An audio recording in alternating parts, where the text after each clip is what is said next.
High, কেমন আছো তোমরা সবাই? তো রেডি হয়ে যাচ্ছি দার্জিলিংয়ে। অ্যাকচুয়ালি ও 7-8 দিনের না একটা ছুটি পেয়েছিল, আর সেই কারণে এই প্ল্যানিংটা করা।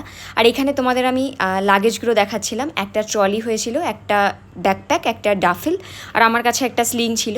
আর এই যে ব্ল্যাক প্লাস্টিকটা দেখছো না, এটার মধ্যে খাবার ছিল, মানে কেক, বিস্কিটস, এই সমস্ত কিছু। ট্রেনে যেতে যেতে মানচিংয়ের জন্য ওগুলো নেওয়া হয়েছিল।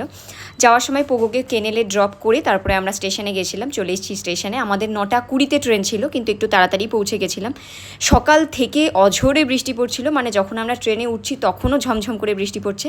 আর স্টেশনেই না আমরা জোম্যাটো থেকে ডিনারটা অর্ডার করে নিয়েছিলাম। ডিনারে আমরা খেয়েছিলাম chicken parcel, non veg pizza from Domino's. তো ডিনার কমপ্লিট করে আমরা ঘুমিয়ে পড়েছিলাম। আর ঘুম থেকে যখন উঠি তখন আমরা এনজিপি স্টেশনে, এনজিপিতেই আমরা ব্রেকফাস্ট করেছিলাম। আর তারপরে প্রাইভেট কারে আমরা দার্জিলিংয়ের উদ্দেশ্যে রওনা দিয়েছিলাম। দূরে যখন পাহাড়গুলো দেখছিলাম, কী যে অনুভূতি হচ্ছিল বলে বোঝাতে পারবো না। তোমরা কারা কারা দার্জিলিং গেছো আর তোমাদের কেমন এক্সপিরিয়েন্স অবশ্যই জানিও। বা